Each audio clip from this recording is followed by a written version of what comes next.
It's been 3 long years since Aaron Rodgers last played at an MVP level. 2022, his final year in Green Bay, ended in disappointment. 2023 never truly got off the ground, and 2024 was a circus for the Jets organization overall. Rodgers, who turned 41 in December, is still contemplating whether to return for his 21st season. His quotes of reflection may have hinted at retirement, but truthfully, nothing is set in stone. On February 13th, the Jets organization released a statement saying they were moving in a different direction from Aaron Rodgers, putting an end to a disappointing era. Apparently, the Jets really thought about bringing Rodgers back for 2025. For the Jets, a team with a new regime, looking to build a new culture, this decision always felt likely, even if it meant taking on a $49 million dead cap hit for 2025. With 32 starting quarterback jobs existing, and most of those seats already taken, the options for Rodgers at this point in his career are dwindling. The harsh reality for someone in Rodgers' position is, some organizations just don't want to deal with him. Not saying they are right or wrong to think that, but this is just the reputation he's developed in recent years. His stint with the Jets certainly did not help his image, but let's not act like the Jets were some functional organization before he got there. If this were Aaron Rodgers hitting the market at age 31 instead of 41, you'd probably have at least 20 different teams calling the Jets with legitimate offers. But now at 41, they would be lucky to even have a handful of teams with moderate interest. Could this factor into Rodgers' decision to play in 2025 though? I think it absolutely does. If you're in his shoes and the options on the table are non-desirable, is it worth putting your body through another NFL season where you'll be turning 42 years old? If the options are retirement or just join the Raiders, for instance, is it even worth coming back? That's for the man himself to decide, but I can't say anybody would envy that situation. And while I just spent a couple of minutes pointing out the red flags, I do want to play devil's advocate here. Is Aaron Rodgers really that much of a headache for an organization, or is it overblown? Is he really this locker room cancer, as some portray him to be? In 2023, his Jets teammates voted him as the most inspirational player and received compliments from veteran left tackle Dwayne Brown and head coach Robert Saleh. Jets veteran linebacker and captain CJ Mosley endorsed Rodgers as a leader for what he did during this past season, despite things around the team being very gloomy. Those guys, and plenty more from his 2 years with the Jets, had nothing but great things to say about their veteran quarterback. The Pat McAfee show appearances, conspiracy theories, beef with former players, and other drama is all tolerable when you're winning. But for the Jets, who just went 5-12 this past season, these things may have went from amusing to a distraction rather quickly. And for me myself, while I did like this Jets team on paper the past 2 years, it just always felt like something was going to go wrong for them. For his play on the field, it certainly wasn't vintage Aaron by any means, but I don't think it was that bad either. He finished the year with just under 3,900 passing yards, 28 touchdowns, and 11 interceptions. And when you actually watched him throw last season, you would have a hard time convincing me that his arm is cooked, because he did make some tremendous throws. This Thursday Night Football touchdown to Garrett Wilson earlier this year, without premium arm strength, Christian Gonzalez is taking that back for 6. And if you watch it slowed down, he doesn't even plant his feet. This is pretty much just all upper body. Rodgers has talked about different ways to supplement his arm strength during the latter years of his career by using his entire body and generating more force with his foundation. Then there's this throw from mid-December, hooking up with old friend Davante Adams for a 71-yard touchdown. The loft and precision on this throw is one that I think only a handful of guys in the league are making. You have the middle linebacker Devin Lloyd trailing Adams' hip in Tampa 2, but the ball had enough zip to fit it into a tight window before either safety could collapse on it. It's very impressive. I'm sure there's plenty more impressive throws, but those two are ones that come to mind for me. I just don't get that same feeling that I had watching other late career quarterbacks whose arms were clearly diminished, whether it was Eli, Roethlisberger, Matt Ryan, or even Kirk Cousins last season. I still think Rodgers can win with the right team, but which team is the real question. The high-end options are less likely, but certainly intriguing. Teams like Pittsburgh, Minnesota, or even San Francisco. The Pittsburgh idea was already shot down by Jerry Dulac, who covers the Steelers, although there are reports saying that Russell Wilson's time with Pittsburgh is done as well, so I'm not sure what exactly they're going to do. Minnesota, if they can't re-sign Darnold and don't think McCarthy's ready, that becomes interesting as well. Rodgers would end up following Brett Favre's exact career arc if he ended up on the Vikings, so that'd be funny. And for San Francisco, it would be a full circle ending. Rodgers, who grew up a 49ers fan, had a chance to be drafted by the Niners in 2005, but of course they sided with Alex Smith and the rest is history. Reports came out as recently as 2021 that San Francisco tried trading for Rodgers, but to no avail. That led them to Trey Lance and that whole thing, but here we are 4 years later with Brock Purdy. The reason there's any speculation of this happening at all is because Brock Purdy needs a new contract after 2025, and until the Niners reach a long-term agreement, these questions will continue to loom. There's that tiny possibility that Purdy's demands are unreasonable and the Niners decide to trade him. That would then open up the quarterback 1 spot for A-Rod. It's far-fetched for sure, but crazier things have happened. Not so far-fetched according to DraftKings though, who has Rodgers going to San Francisco as the 3rd most likely scenario. I didn't even list this team at first, but another high-end option is the LA Rams, if the Matthew Stafford rumors are true. I still think the likeliest outcome is Stafford stays in LA, but there's been enough smoke where this needs to be mentioned. He'd get to join a tremendous coach, Puka Nacua, maybe Cooper Kupp, but probably not, a win-now team, and he grew up in California, so that's nice too. You have your more reasonable yet less desirable fits, like Tennessee, the Giants, Las Vegas, or even the Colts. The Colts one is a very easy explanation. They backed up Anthony Richardson with Joe Flacco last year, and recently GM Chris Ballard said he wants to bring in some more quarterback competition with a veteran, and Rodgers fits that mold. The Giants seem like an ideal fit, with Rodgers already settled down in the New York, New Jersey area, but I can't really see the Giants ownership going for it. The Giants have been enough of a circus as it is, and the last thing they would want is to enter the Aaron Rodgers business. Las Vegas does make sense, assuming they cannot reunite Russell Wilson with Pete Carroll, but speaking of Carroll, he wants to win right away. At 73 years old, he's already stated he wants to hit the ground running and win right away. It'll be tough to do that with Aiden O'Connell and Gardner Minshew. No offense to those guys. Could Carroll and Tom Brady decide that Rodgers is the best thing for the Raiders in 2025? It's definitely possible. Then there's the sneaky team out there with Tennessee. The immediate thing that stands out is Chad Brinker. Brinker, who is the current president of football operations in Tennessee, spent 13 seasons in Green Bay overlapping with Aaron Rodgers. Rodgers has also alluded to his love for Tennessee as a state multiple times in recent years, and as recently as December. Shout out to the great state of Tennessee,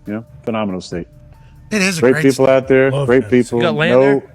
No state income tax. A lot of great country music down there. Barbecue, great barbecue down there. Memphis. If Mike Borgonzi and the Titans decide that Cam Ward nor Shedeur Sanders are worthy of the 1st overall pick, then this becomes a destination for a veteran quarterback. Even if they do draft one of those guys, having Rodgers as a bridge quarterback may not be the worst idea. Would Brian Callahan be comfortable with his quarterback 1 being older than him though? I'm joking, but that's still kind of bizarre. Aaron also admitted that he'd be fine mentoring a young quarterback. So for a team like Tennessee or even the Giants, who could draft a quarterback this year, they could see Rodgers being a bridge quarterback. Of course, this could all go for nothing if he decides to retire, but I still think there's about a handful of teams out there that would bring him in if he does in fact decide to return. As a fan of the guy, I do want to see him go out on a more promising note, but it's his 41-year-old body going through the rigors of another NFL season, and not mine, so what can I say? Just to have some fun with this, I think I will predict he goes to Pittsburgh. That just always seemed to make the most sense to me, especially if they don't retain Russell Wilson. I guess they can sign Sam Darnold, but still, Aaron Rodgers is a lot less risky. A team can sign Darnold for maybe 3 or 4 years and have it flame out in the first year, then you're stuck with a quarterback making too much money. You would then have to release him and take up more dead cap space, but for Rodgers, it's probably just a 1-year deal, so if it doesn't work, it doesn't work. It's a low risk and potentially high reward type of thing. So leave in the comments, where do you guys think Aaron Rodgers plays in 2025, if he decides to play at all once again? I hope you all enjoyed. Leave a like if you did, and I'll talk to you guys next time.